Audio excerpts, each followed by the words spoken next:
એટલે વેલનાથ બાપુએ પણ વિચાર કર્યો કે લાઈને એક જીવ જો કલ્યાણના માર્ગે જતો હોય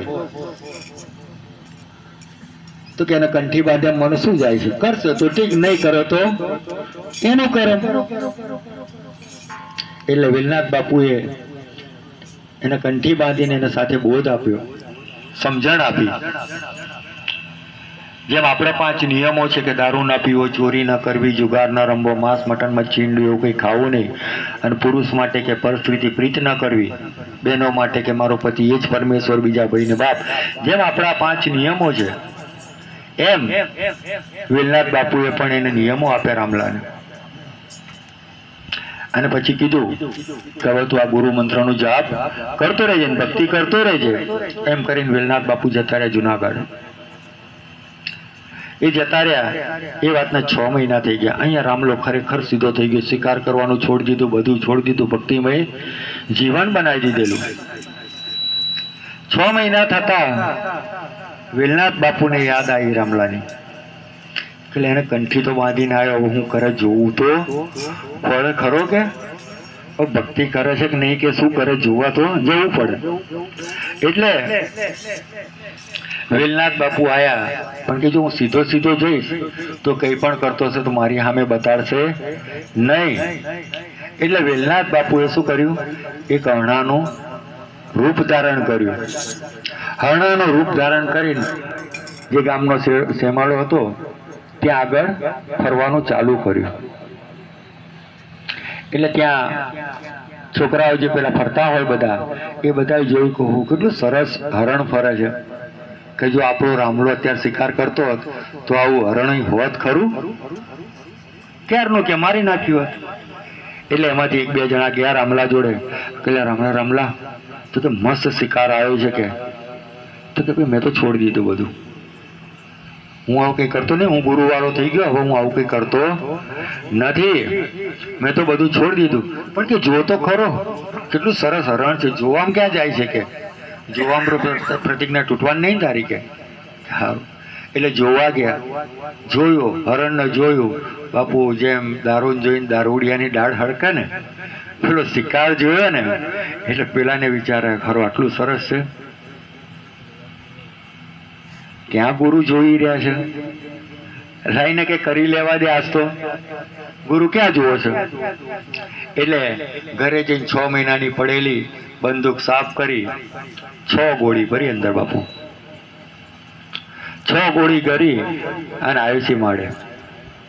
જેવું હરણ દેખાયું ભડાકો કર્યો, હરણ ભાગતું રહ્યું, એને 6 ભડાકા કર્યા, 6 ગોળી મારી. એટલામાં હરણ દેખાતું બંધ થઈ ગયું.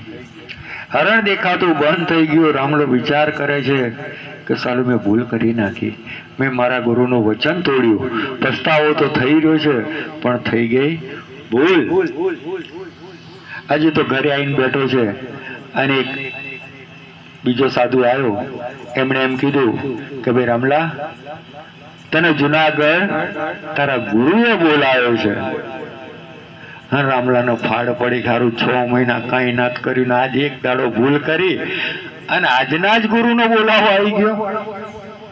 એટલે ભાઈ હલી તો ગયો, પણ આવું ગુરુનો આદેશ જવું તો છે જ. જુનાગઢ ગયો, ભાઈ ગયો તો જોયું તો વેલનાથ બાપુ બેઠેલા, એમને બધે પાટા બાંધેલા. તો કે બાપુ શું થયું, ગુરુ મહારાજ તમને શું થયું? તો કે આ તો બધું તારી જ કારસ્તાની છે. કે બાપુ શું? ખોલીને બતાડ્યું, આમ આમ કઈ ગોળીઓ કાઢીને ગણીને બતાડી કે આ 6 તે અમારીથી ચલાવી હતી ને, કે હું હતો. અને બાપુ રામલાના હૈયું ફાટી ગયું, ધડધડાટ રોવા માંડ્યો, આંખમાં આંસુ માય નહીં, અને આમ હલી ગયો, તડપી ગયો પૂરેપૂરો. આહા, મેં મારા ગુરુ પર વાર કર્યો, પછી કાંઈ હાયકારો લાગ્યો. એટલે વેલનાથ બાપુએ કીધું, જા તું મારા કામનો નહીં, તું તો પતી ગયું કે તારું. હવે તો કે બાપુ મારો તોય તમે, જીવાડો તોય તમે, હવે હું અહીંથી હલું નહીં, એ બધું રહ્યું ઘરે ઘર, હવે હું અહીંથી હલું નહીં. અને ગુરુના ચરણો પકડીને ત્યાં રહ્યો. આજે રામલાનું ભજન બનાવેલું બી એક બહુ ફેમસ છે. પેલું ભજન તમે બધા ગાવ છો ને કે મોજડી સીવડાવીને પહેરાવું મારા ગુરુજીને તો બી ના આવતે, એ રામલાએ ભજન બનાવેલું છે ગુરુ મહારાજ. એટલે આવા બી સંત છે. અને આપણે પણ ક્યાંક ભૂલ કરતા હોય ને ત્યારે એમ વિચારતા ને કે ગુરુ ક્યાં જોઈ રહ્યો છે? અરે બાપુ, ગટ ગટ વ્યાપી મારો સદગુરુ બેઠો છે, એ બધે જોઈ રહ્યો છે.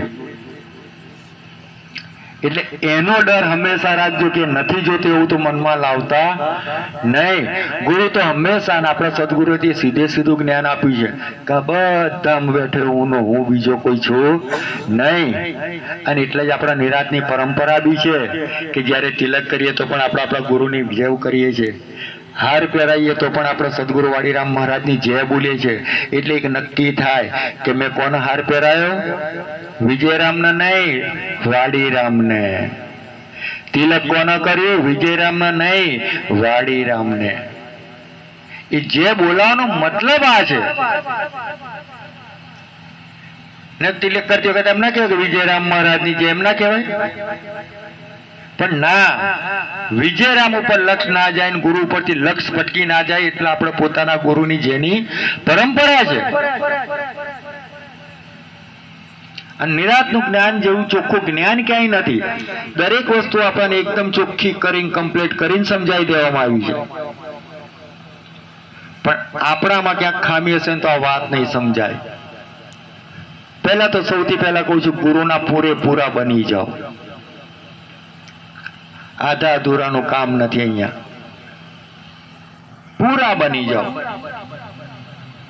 એક બાજુ જ્યારે ઉપદેશના દિવસે તન મન ધન શીશ કુરબાન કરતા વિચાર નહોતો કર્યો, તો હવે કયો પડદો રાખવો છે ગુરુથી? ભાઈ, હજુ ગુરુથી શું હંતાડવાનું બાકી રહ્યું? તન કી જાણે મન કી જાણે બધાની જાણવા વાળો એ ભેળો બેઠો. અને એ જ સદગુરુ મહારાજ, અને એ જ આપણા વાડીરામનું સ્વરૂપ, એ જ આપણું પોતાનું સ્વરૂપ. એમાં કોઈ ભેદ હોય નહીં. જો આટલું સચોટ જ્ઞાન મળ્યું હોય અને છતાં જો આપણે ક્યાંક ને ક્યાંક હજુ ભૂલો કરતા ખામીઓ હોય આપણી અંદર, અથવા તો કોઈકને છેતરવાનો ભાવ હોય કે લાવો મારી સામે લક્ષ્મણરામ બેઠા, લક્ષ્મણરામ જોડે મીઠી મીઠી વાત કરી અને 5-25 પડાઈ લઉં, લક્ષ્મણરામને પ્રસાદી આપી દઉં, કહી દઉં કે પ્રસાદી આપી, તમારા મનમાં આટલું આપવું પડે કર્યા. જો આવા કંઈક ભાવ હોય, કોઈને છેતરવાના ભાવ હોય તો કાઢી નાખજો બાપુ. કારણ કે સામે બીજો છે નહીં, સ્વયં પરમાત્મા પોતે છે. અને રાગ દ્વેષ ઈર્ષા તો આપણી અંદર, આપણા સંતોમાં તો હોવી જ ના જોઈએ. એકબીજા પ્રત્યે પરસ્પર પૂર્ણ ભાવે પ્રેમ હોવો જોઈએ. કારણ કે આપણા વાડીરામ બાપુએ પ્રેમની વાડી ખીલવી છે અને પ્રેમનો મહિમા શીખવાડ્યો છે. રાગ દ્વેષ ઈર્ષા આપણને શીખવાડવામાં આવી નથી. અને વાડીરામ બાપુ કહેતા, આ વિશ્વમાં એક દુશ્મન દેખાય ને ત્યાં સુધી તમને આત્મજ્ઞાન થતું નથી. આ વાડીરામ બાપુનો ખાસ શબ્દ હતો. એટલે જો ક્યાંક દેખાતા હોય ને તો કાઢી નાખજો દુશ્મનો સાઈડમાં. બધાને પ્રેમ કરતો હોય, કારણ કે બધું સ્વરૂપ મારા સદગુરુ વાડીરામનું છે. અને વાડીરામ સમજીને પ્રેમ કરશો ને તો પ્રેમમાં નિર્મળતા રહેશે. તો પ્રેમમાં પાપ નહીં ફૂટે. જો લક્ષ્મણરામ જોઈને પ્રેમ કર્યો તો ક્યાંક સ્વાર્થ આવી જશે. પણ વાડીરામ જોઈને પ્રેમ કર્યો ને તો બાપુ એકદમ નિર્મળ સાચો પ્રેમ થશે. જેવો મીરાએ કર્યો તો, જેવો રાધાએ કર્યો તો, એવા પ્રેમની અનુભૂતિ થશે જો સામે સદગુરુનું સ્વરૂપ દેખાશે તો. હવે વધારે સમય તો મારે પણ નથી લેવો, કારણ કે આરતીનો બી ટાઈમ થઈ ગયો છે અને ઘણા કંટાળ્યા હશે બિચારા. હવે તો આટલું બોલી હું મારી વાણીને લક્ષ્મીરામ મહારાજના અને વાડીરામ બાપુના ચરણોમાં વિરમું છું.